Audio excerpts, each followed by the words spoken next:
also burns deep underground. There's a fire burning and it's kept me yearning that everything will be alright. The fire's been burning for 5 years and counting. Our hearts have been burning the same. The embers all smolder and never get colder. The landfill at Bridgeton's aflame. I've got just 2 arms to hold you, but I could use a few more. I've got just 2 arms to hold you, but now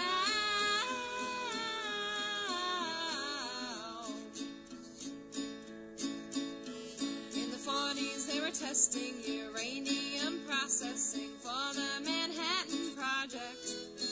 You might call it success, the uranium was the best, and the atomic age came on next. But then where to place all this nuclear waste? Oh, don't worry, there's room underground. Out of mind, out of sight, that's the end of our plight. After all, what could possibly go wrong? I've got just 2 arms to hold you, but I could use a few more.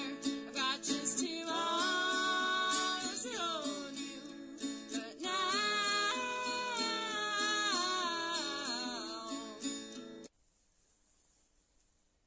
Good morning. Today is November 8th, 2016, a day that will live on in infamy. I encourage you all, if you haven't already, to find your local polling place. If for any reason you don't care to vote for federal seats, there are important local measures, initiatives, and seats that also directly impact your life, family, and community. You've just heard the lovely local duo, Southwest Watson Sweethearts, with their song, The Bridgeton Fire, off the album Endless Horizon, produced by Big Muddy Records. My name is Drew Kuhn. Thank you for joining us again. You are listening to Map Facts, Environmental Impact Hour. Last Thursday, I was unable to air the show due to time constraints. I'm set to graduate in 5 weeks with my Associate Science Engineering. I had 2 tests on Wednesday and Thursday. Back to it, we've got a great show for you today. Missouri Accountability Project kicked off in 2015 as a platform of citizen advocacy for protection of environmental, public health, and safety. You can visit us at MissouriAccountabilityProject.org to find our objectives as follows with hyperlinks. We urge the EPA to expedite implementation of grid analysis and full removal of all radiologically impacted material from operable Unit 1, 2, and 3 of Westlake Landfill in the 2016 Record of Decision, taking into account the National Remedy Review Board recommendation of such a decision and its cited feasibility. We petition Governor Nixon or Coster facilitate interagency emergency planning between St. Louis and St. Charles County by declaring state of emergency. We demand either Congress, by way of House Bill 4100, on life support and committee, transfer jurisdiction of Westlake Landfill remediation to the United States Army Corps of Engineers with the aid of formerly utilized sites remedial action program for full removal of radiologically impacted material to a proper containment facility, or by way of the President of the United States making so by executive order following the bipartisan, unanimously passed Senate bill version. Today we'll take an in-depth look at a local campaign long dedicated to environmental health, safety, and justice. I am speaking of the collective group of former and current residents comprising Coldwater Creek Just the Facts Please. You can find today's show material at coldwatercreekfacts.com and on Facebook by searching Coldwater Creek Just the Facts Please. We'll first look at the history of the group, a chronology of events, and the latest updates for the United States Army Corps of Engineers, formerly utilized sites remedial action program, a division dedicated to cleanup of Manhattan Project waste. For sakes of time, henceforth I'll refer to them in this show as FOOSRAP. Coldwater Creek Facts originated as a group of North County neighborhood kids and high school friends, mainly from McClure North High School, reconnecting on Facebook in 2011. They noticed many of their friends, loved ones, and themselves, some of their children, were being diagnosed with unusual cancers, autoimmune diseases, birth defects, and other disorders. They began this group with around 20 of North County natives asking each other why. They had no idea radioactive nuclear weapons waste existed in their community. The majority of them are in their late 30s to mid-40s, growing up in North County in the 60s, 70s, and 80s, during what is assumed to be the height of contamination. They have rare radiation-linked cancers and diseases in their immediate families, siblings themselves, parents, or children. They are not activists. They are not being paid for what they do. They are a not-profit organization. They are not receiving funds from politicians, private activist groups, and/or donors. They are purely volunteers, a grassroots effort with no hidden agenda. Everything they do is paid for out of their own pockets and using their own personal time. They are all parents, and most of them work outside of the home. They all started as North County kids, and most of them worked their way through high school and college, working at North County businesses such as Domino's, Schnucks, Ponderosa on Lindbergh, lifeguarding at the North County Rec Complex, Music Park, Bradford's Bar, Rizzo's, and Fabric Warehouse. Through a lot of hard work and student loan debt, many of them went on to pursue advanced degrees in science, nursing, statistics, economics, accounting, and political science. As they came together via Facebook reconnection and wondered why they were so collectively ill, their academic backgrounds helped them to create the health survey and disease maps, which mapped their suspicions and helped us dialogue with local, state, and federal agencies regarding remediation and health concerns. They began taking their information to the health officials and FOOSRAP, setting up meetings to discuss the scientific information with them, and began to collaborate on additional studies with the Missouri Department of Health and Senior Services. They are pushing for additional cleanup through the use of facts, research, and information all voluntarily collected on their own personal time. Originally, FOOSRAP was not going to test north of Highway 270. Based on their sharing of knowledge and flooding history, neighborhood developed timeframes, and their maps, they convinced them to take and test 9,000 samples.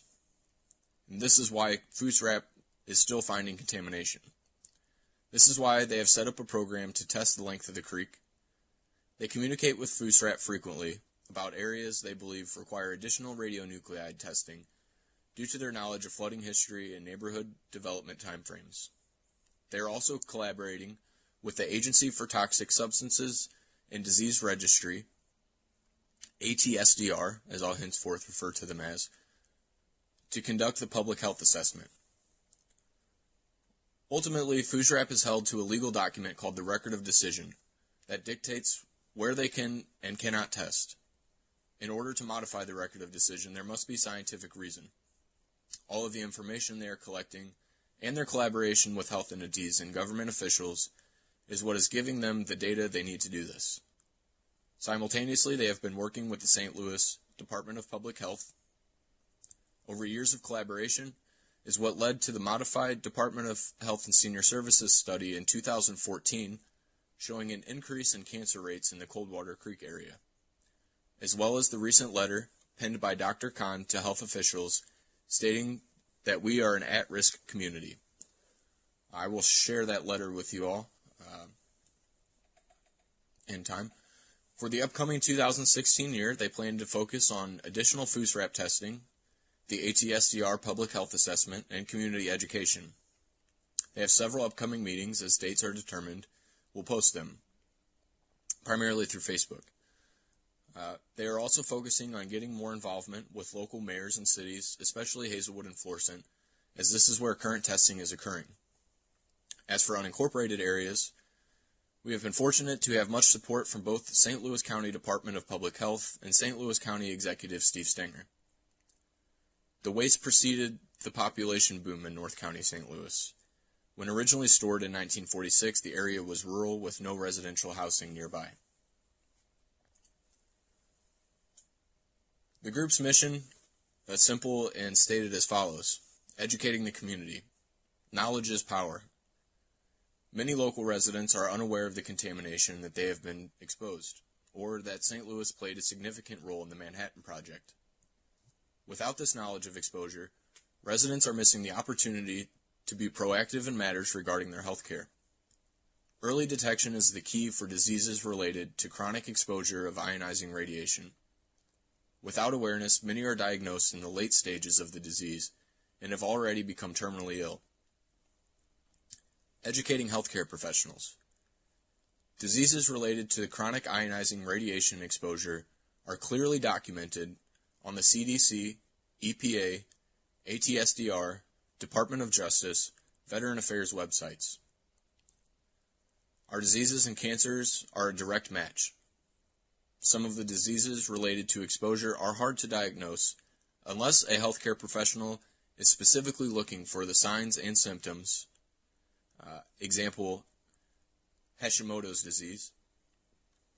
Certain related cancers are almost always terminal once diagnosed in a late stage, but if identified early, the prognosis is favorable.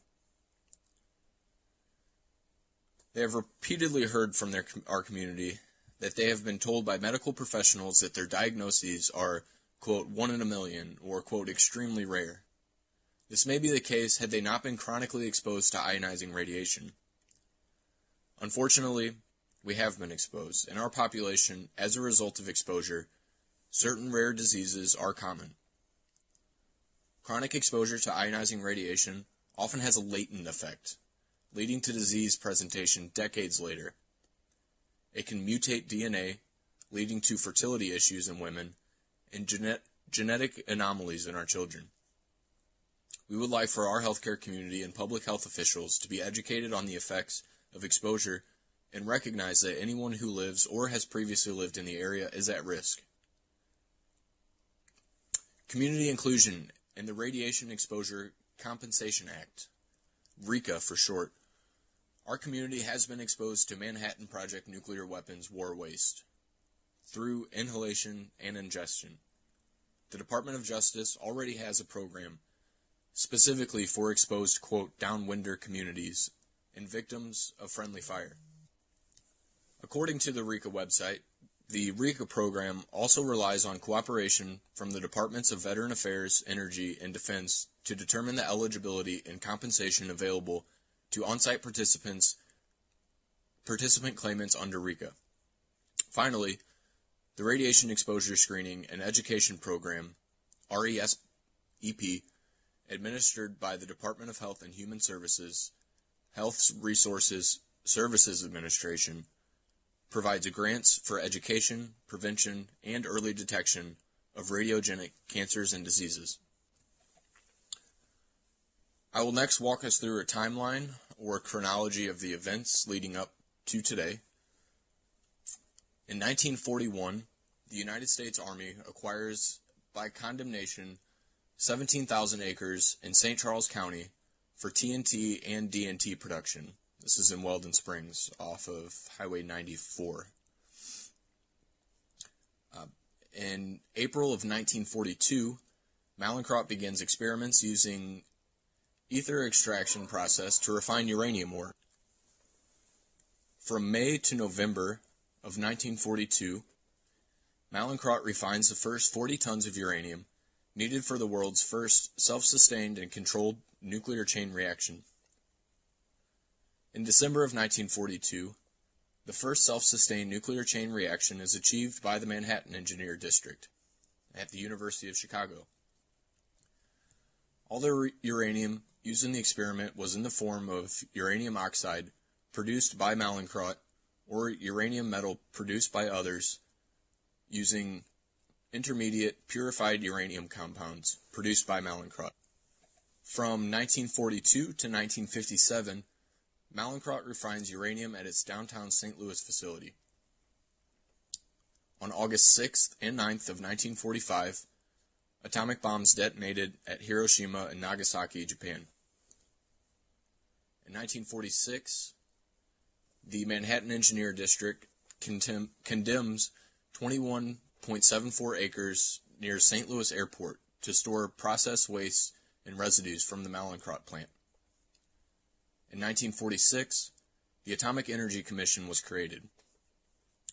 In 1947, on January 3rd, the Manhattan Engineering District requires SLAP's site by condemnation, the St. Louis Airport site.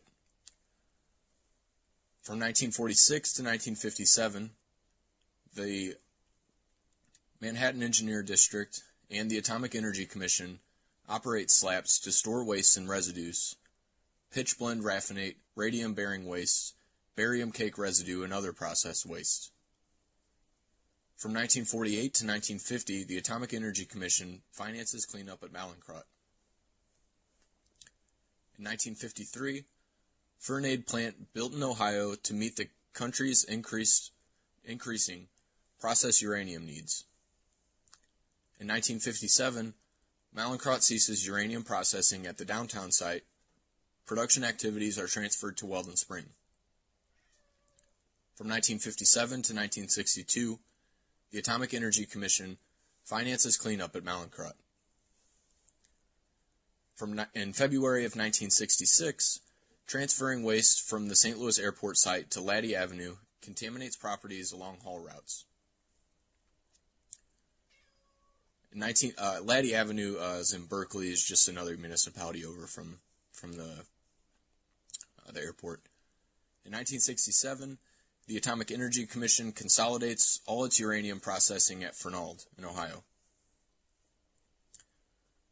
In 1973, radioactive barium sulfate waste disposed of illegally in the Westlake landfill from the St. Louis Airport site. On May 15, 1973, 21.7-acre St. Louis Airport site is transferred to the city of St. Louis by quitclaim deed. In 1974, the Atomic Energy Commission establishes the formerly utilized Sites Remedial Action Program, FUSRAP, for cleanup of sites not owned by the Atomic Energy Commission or DOE, but contaminated from past nuclear weapons activities involving radioactive materials. In 1977, E. Dean Jarboe purchases 3.5 acres of land in the 9,000 block of Laddie Avenue to build Futura Coatings Incorporated. In 1980, Jarboe purchased another 7 acres of land adjacent to his 3.5 to store the radioactive waste from his original building site. The consolidated waste site is known as the Hazelwood Interim Storage Site. In 1981, an Atomic Energy Commission report states that, based on the 1977 survey, Mallinckrodt plant is still contaminated. In 1982, the Department of Energy proposes disposing of St. Louis Airport site / Laddie Waste site at Weldon Springs. In 1984, Congress directs the Department of Energy to reacquire the St. Louis Airport site from the city of St. Louis for disposal of St. Louis Airport, Laddie, and vicinity property waste. In 1985, Bechtel National Incorporated develops for Department of Energy design options for disposal of St. Louis Airport site / Laddie Waste site at SLAPs. In 1988, the city of St. Louis continues to refuse to transfer the property back to the Department of Energy as authorized under Congress Order 98-360, passed in 1984. In 1989, the EPA places SLAPs and Laddie Avenue on their national priorities list. In 1990, EPA and the Department of Energy signed the Federal Facilities Agreement governing cleanup of the St. Louis FUSRAP site. In November of 1990, the defeat of the general election referenda regarding consolidation and storage of radioactive waste at SLAPs, 85.6% of St. Louis County and 80.7% of St. Louis County residents vote no. In 1992, St. Louis County Radioactive and Hazardous Waste Oversight Commission and the Mayor's Advisory Task Force on Radioactive Waste were established. In 1994, the Department of Energy establishes the St. Louis Site Remediation Task Force. So that is the bulleted chronology from 1941, pre-World War II, pre-Manhattan Project to 1994, where at this point the federal government starts to take some level of accountability for the waste that's stored in North County. The following blog, is written by Dr. Faisal Khan, who is the director of St. Louis County Department of Public Health. It is titled A Legacy of Environmental Health Concerns in St. Louis, dated November 30th, 2015. Still relevant today to our area and also to the mission of Coldwater Creek. Just the facts, please. He starts with a brief history from 1942 to 1957. Mallinckrodt Chemical Plant extracted the uranium and radium ore from the St. Louis downtown site in North St. Louis. And during this time, until 1967, radioactive process byproducts were stored at the 21.7 acre area adjacent to Lambert St. Louis Airport, now referred to as SLAPS. In 1966, certain SLAPS waste were purchased, moved, and stored at 9170 Laddie Avenue in Hazelwood. Correction on my earlier statement. Hazelwood and Berkeley they draw a pretty close boundary line. So Laddie Avenue, where these were stored, are within the boundaries of Hazelwood. Part of this property later became known as the Hazelwood Interim Storage Site, or HIS. During this move, improper handling and transportation of the contamination caused the spread of materials along haul routes and to adjacent vicinity properties. SLAPS is located at the headwaters of Coldwater Creek, which travels through the middle of North St. Louis County before draining into the Missouri River near the confluence of the Mississippi. I will note that that Coldwater Creek, that the true headwaters are somewhere in St. Anne, I believe. It is upstream, so there's been some contention as to whether this waste may have moved upstream, but in large part from the point at the airport, the waste had moved downstream through North County, St. Louis, eventually into the Mississippi River. So the Laddie Avenue site is also located along Coldwater Creek, about a mile downstream from SLAPS. This is an open-air storage site and was intended to be so in order to dry the radioactive material prior to shipping. The original downtown site, HIS, and SLAPS were turned over to the United States Army Corps of Engineers for cleanup.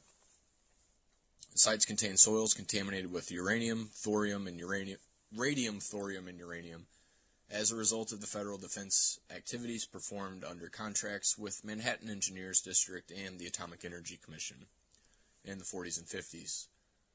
The rapid development of residential subdivisions in the North County area during the 60s and 70s completely changed the creek's downstream landscape from sparsely populated farmland to thriving suburban communities. I will note that in this time, that move west, in large part,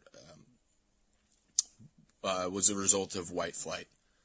It's been termed white flight because many of the white residents in Spanish Village and parts of unincorporated St. Louis were afraid of the black folks moving from the downtown project areas. They were afraid of their children going to school with them.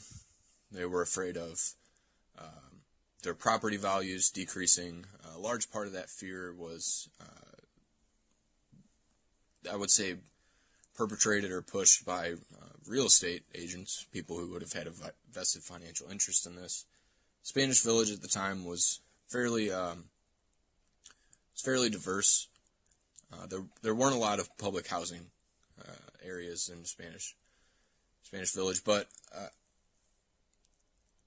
I wanted to add this just in context to note that from my experience, from my parents' experience, who lived in Blackjack area near there, they moved for other reasons, for economic incentive.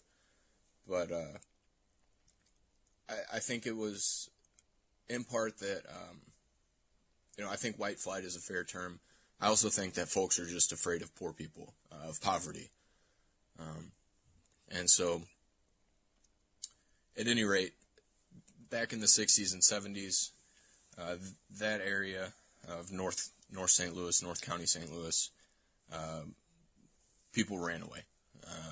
They ran west in hopes of getting away from poor people, getting away from black people. That's the reality of our area, and it's also a part of why so many people were contaminated, were exposed to this contamination through playing in the creek, through the creek flooding into people's homes, into their gardens, their basements. The floodplain of Coldwater Creek has shifted many times over.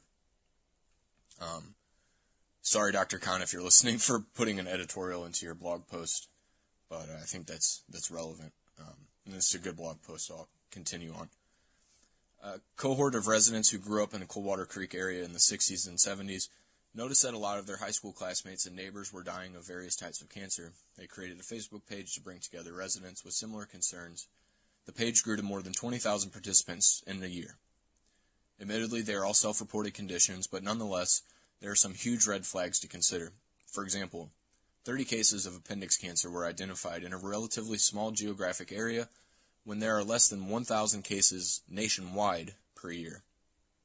The community is also concerned about many other conditions that may or may not be associated with exposure to contaminants from Coldwater Creek, such as leukemia, brain tumors, breast cancer, and colon cancer.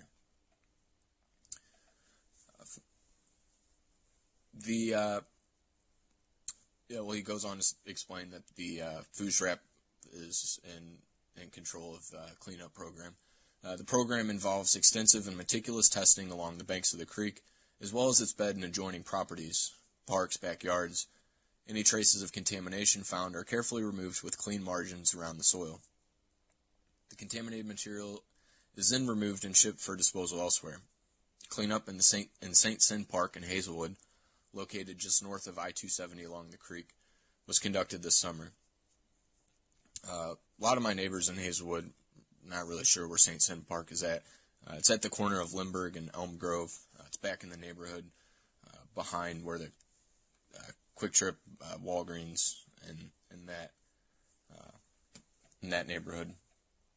Really beautiful park, but they did find levels of contamination worth remediating there. And he gives a link to the details of the Corpus FUSRAP St. Louis sites. Westlake landfill between 1970 and 1973, most of the material from the Laddie Avenue site was transported to the Canyon City Company. The remaining 8,700 tons of leached barium sulfate was mixed with 39,000 tons of clean fill and deposited at Westlake and Bridgeton as cover. There's been some contention as to where that clean fill came from. The project remains under the supervision of the United States Environmental Protection Agency, the Agency for Toxic Substances and Disease Registry of the U.S. Department of Health and United States Department of Health and Human Services. Recently released a health consultation on the Westlake landfill describing risks to the public health. As to my knowledge from the last Coldwater Creek meeting that I attended, that the ATSDR is in the process of piecing together a epidemiological study to look at more factors that may have come into play with this, such as development, shifting floodplains, and other businesses in the area that may have contributed to the contamination. I think the highlight of this blog post, as he goes on, is what physicians in the St. Louis region can do. He says, I would urge all physician colleagues in the clinical practice in the St. Louis region to consider the following actions. 1. Educate. Please raise awareness of this issue for yourself and your colleagues. A good start would be the U.S. Army Corps' Engineers Project website. 2. Listen. Please listen to concerns of any patients who grew up in the area around Coldwater Creek and take the time to reassure them based on your own clinical judgment. And 3. Participate. Please consider attending a community meeting on the issue to listen firsthand to concerns of your fellow residents have about their health as it relates to this issue. With that in mind, I would like to move on to the last St. Louis Sites Food Wrap update. This was from summer of 2016. Maybe we can expect another one for the winter or in early 2017. But as it stands, this was their last communication newsletter. North County, St. Louis historic sites, including St. Louis Airport Site and Hazelwood Interim Storage Site, stored uranium ore process waste from 1946 to 2006, and HIS stored similar waste from 1966 to 2011. After years of monitoring the cleanup, the slaps and HIS piles are now completely removed.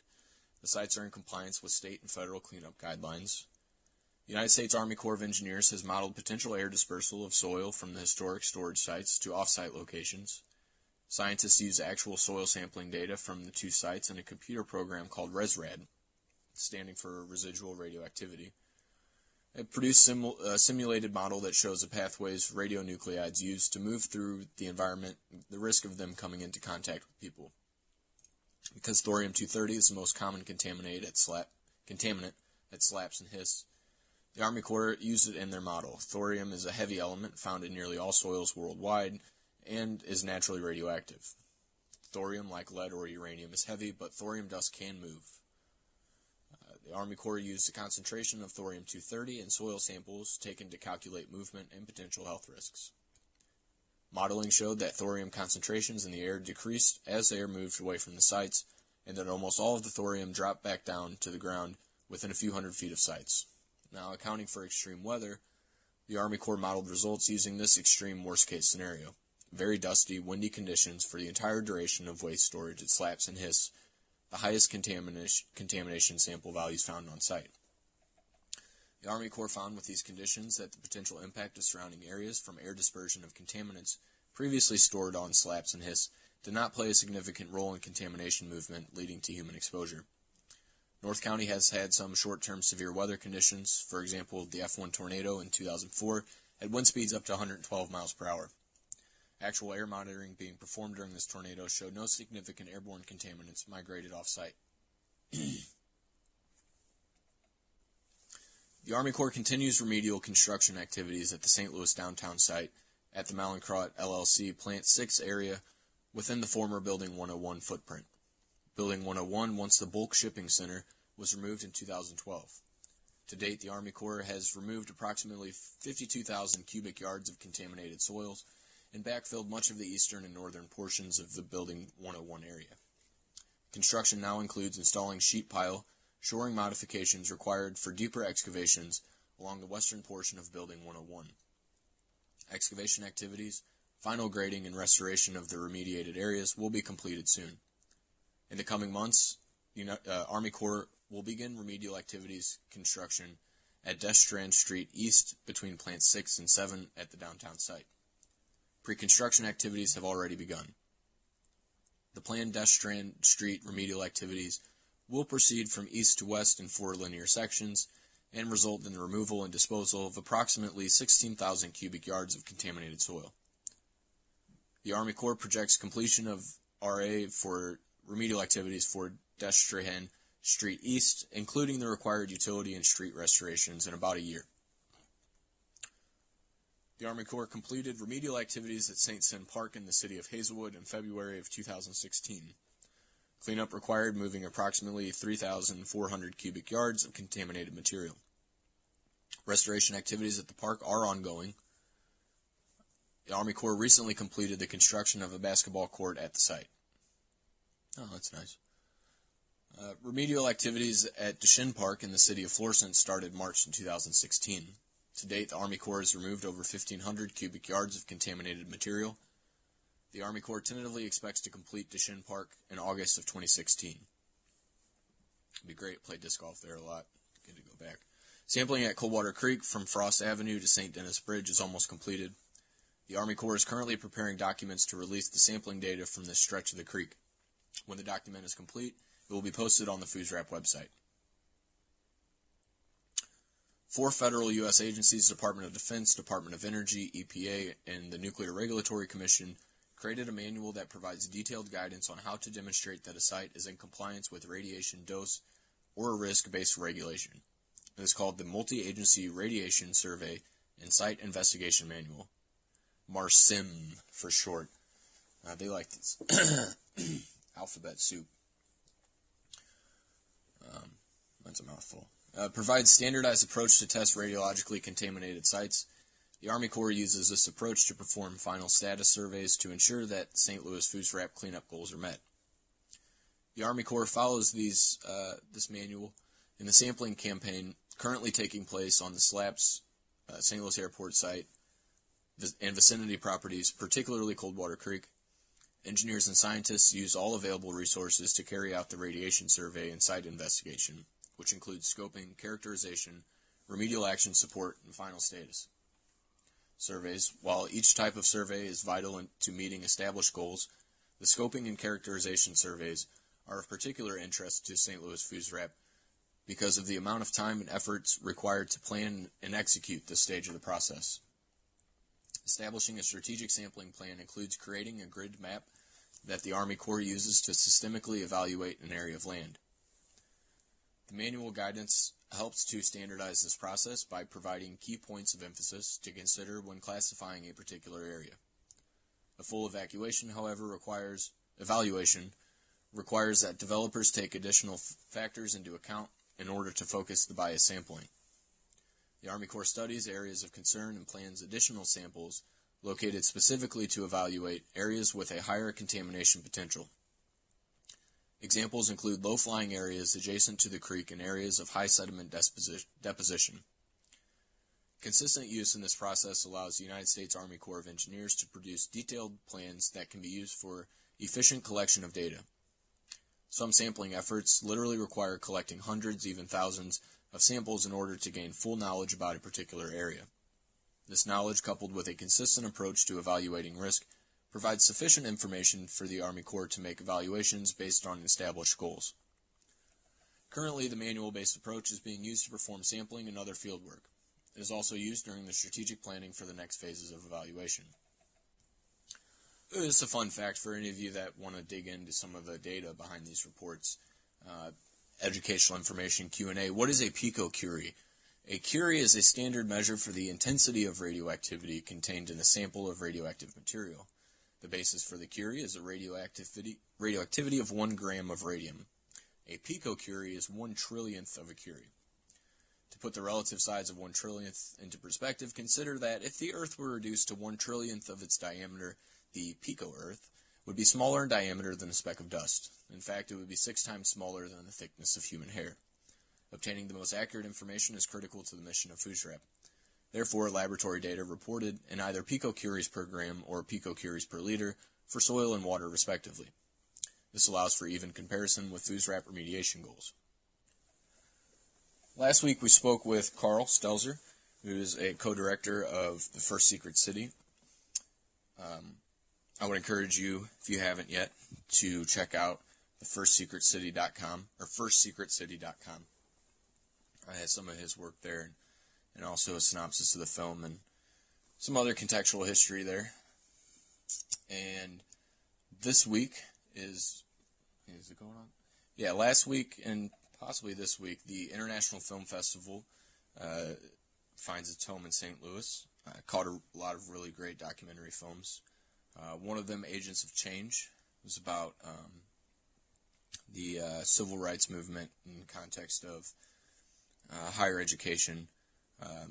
This Agents of Change film that I saw particularly concerned the fights for a Black Studies program and department, Black Studies department, at San Francisco State and Cornell. It was brilliant history. Two of the people who worked on the film there were actually part of that movement, directly involved at Cornell. I was able to catch Allison Carrick there, who came to see the film. Allison is the other co-director of First Secret City. We spoke, and she's had a lot on her plate in terms of the film festival and other things, but we're hoping to meet soon in person to have an interview, and hopefully we can talk more about First Secret City and get the other half of that perspective for you all. So I'm excited for that. And moving forward, I have a document here that was given to me at a presentation by the Agency for Toxic Substances and Disease Registry, Division of Community Health Investigations under the United States Department of Health and Human Services. Say health consultation and evaluation on radiation in groundwater and air, considering Westlake Landfill Operable Unit 1. EPA has designated the groundwater on site as Operable Unit 3. Now, I think that occurred sometime earlier this year. This document's dated October 2015, October 16th. And I won't go into all of it. A lot of it's just data, tables, conclusions, public health action plans. But I do want to go over some of the conclusions of this site.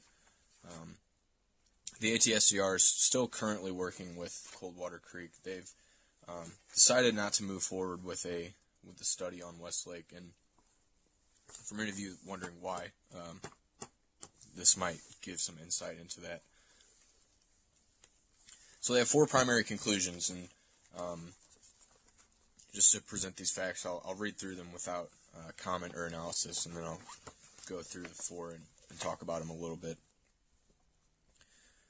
Their conclusions of their health consultation, number 1, they conclude that radiation in the groundwater will not harm people's health, as there is no indication that contamination is migrating off-site.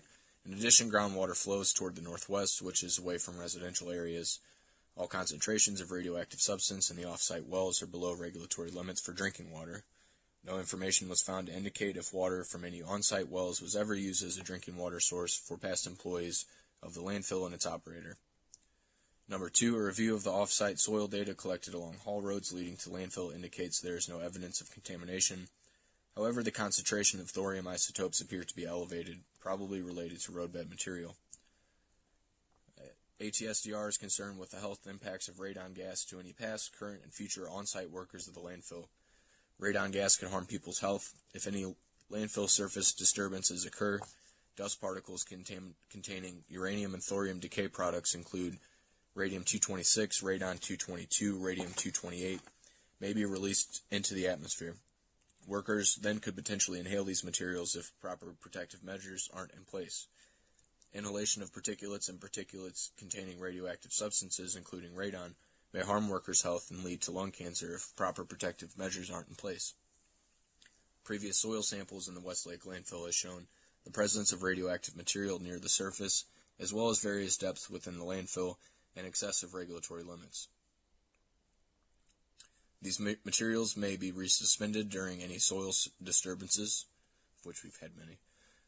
Individual radon flux release of radon from the landfill exceed the regulatory limits by as much as 10 to 25 times, but area averages were within regulatory limits when uncertainties were evaluated. The radon flux describes the rate of radon release over a specified area. The U.S. EPA classifies radon gas as a leading cause of lung cancer. Number 4, off-site radon air monitors indicate that radon concentrations are elevated above typical U.S. background concentrations. However, these were short-term measurements and may be subject to short-term environmental conditions. Release of site-related radon will not extend beyond site boundaries. Although outdoor radon may be greater than typical background levels, the equipment readings may have been affected by environmental conditions. ATSDR does not believe these levels are sufficient to harm people's health. Although unrelated to the landfill, ATSDR recommends that all residents should be informed to have their house interiors tested for radon as recommended by the U.S. Surgeon General. On a note about number 1 in the groundwater, sure, it may be true that no one's drank the groundwater, but it is possible through flood cycles for the groundwater to move through alluvial wells into the Missouri River, which is a source of drinking water for the area.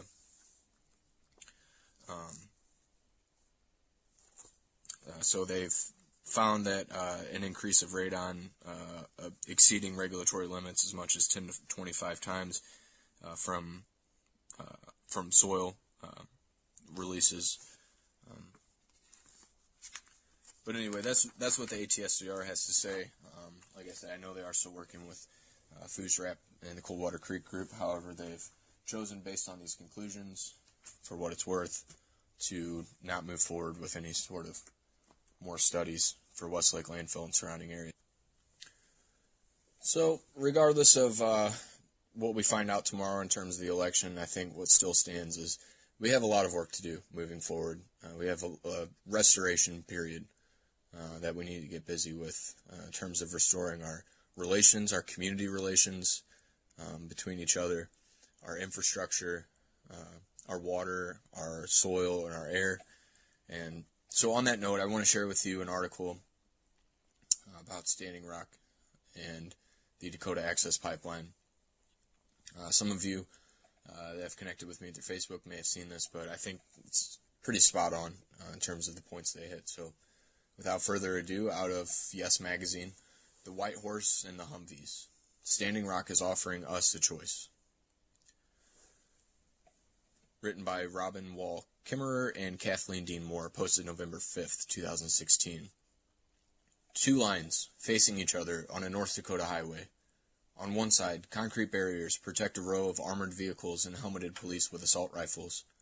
On the other, a young man rides with a white horse whose legs are stained with blood. A woman, wearing a scarf to protect her lungs from tear gas, wafts sage, smoke over a body to give him strength, wash away hate, and remind him of his sacred purpose. Here on a highway, stretching across trampled prairie grass, the fundamental contest of our time is playing out. It's a confrontation not only between two groups of people, but between two worldviews. The space between the lines vibrates with tension of race, historical trauma, broken treaties, money and politics, love and fear. But the underlying issue that charges the air, mixing with the smells of tear gas and sage, is the global contest between two deeply different ideas about the true meaning of land. On one side is the unquestioned assumption that land is merely a warehouse of lifeless material that have been given to some of us, by God or conquest, to use without constraint. On this view, human happiness is best served by whatever economy most efficiently transforms water, soils, minerals, wildlife, and human yearning into corporate wealth. And so it is possible to love the bottom line on a quarterly report so fiercely that you will call out the National Guard to protect it. On the other side of the concrete barriers is a story that is so ancient it seems revolutionary. On this view, the land is a great and nourishing gift to all beings, the fertile soil, the fresh water, the clean air, the creatures, swift or rooted.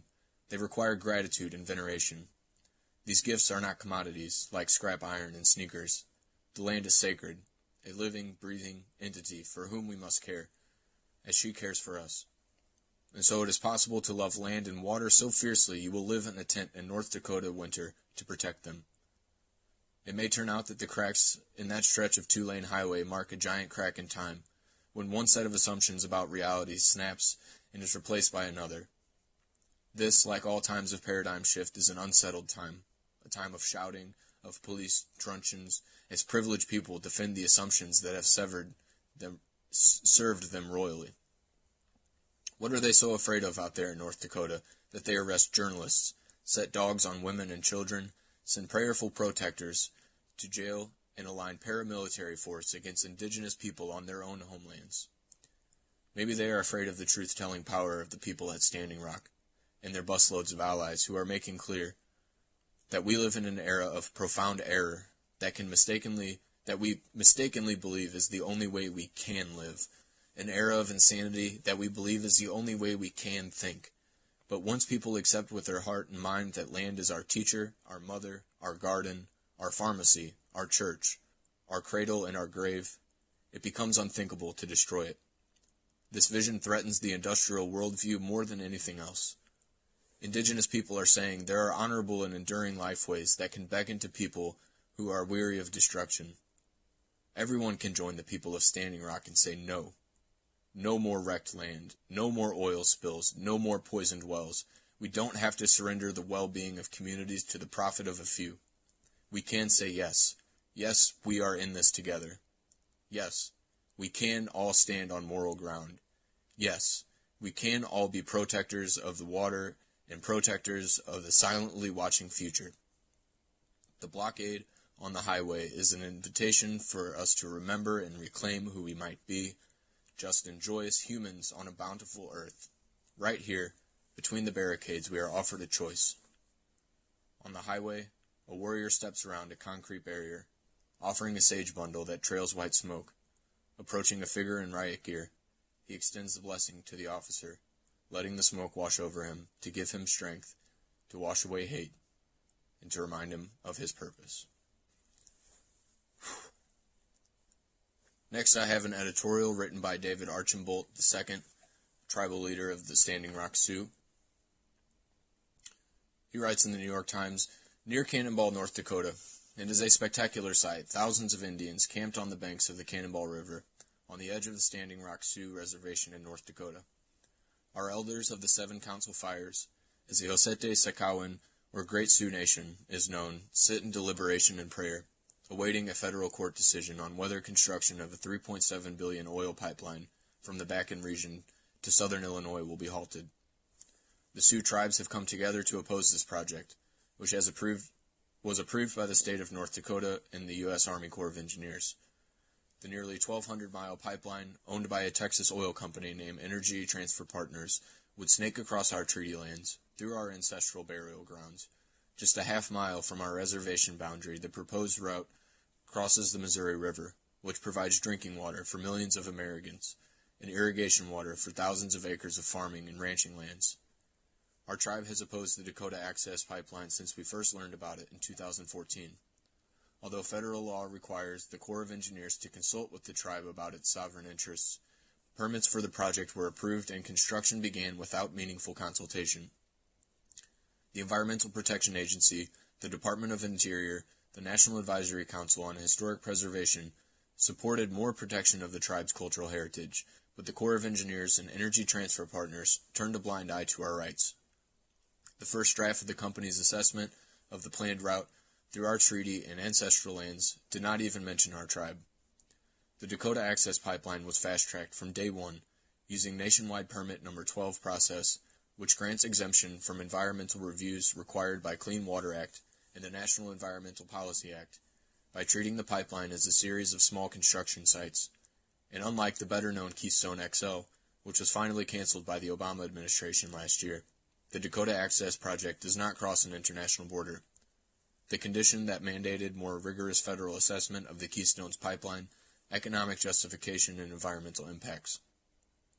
The Dakota Access route is only a few miles shorter than what was proposed for the Keystone project, yet the government's environmental assessment addressed only the portion of the pipeline route that traverses federal land.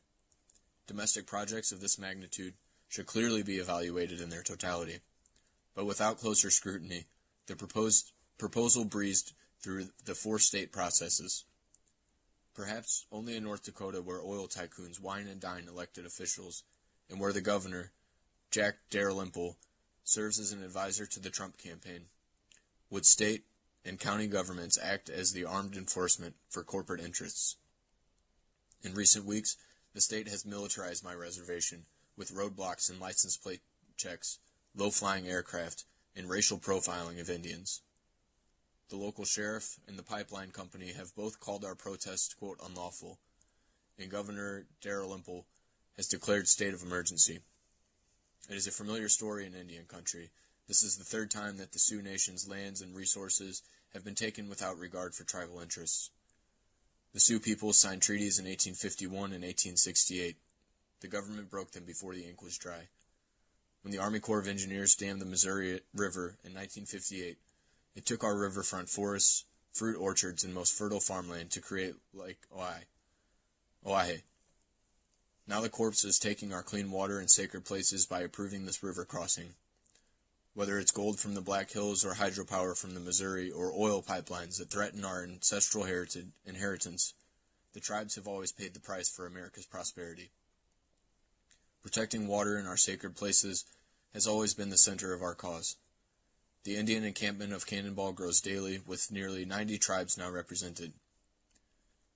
Many of us have been here before, facing the destruction of homelands and waters. As time and time again, tribes were ignored, when we oppose projects like the Dakota Access. Our hand continues to open to cooperation, and our cause is just. The fight is not just the fight for the interests of the Standing Rock Sioux, but also for those of our neighbors on the Missouri. The ranchers and farmers in small towns who depend on the river have shown overwhelming support for our protest. As American citizens, we all have a responsibility to speak for a vision of the future that is safe and productive for our grandchildren.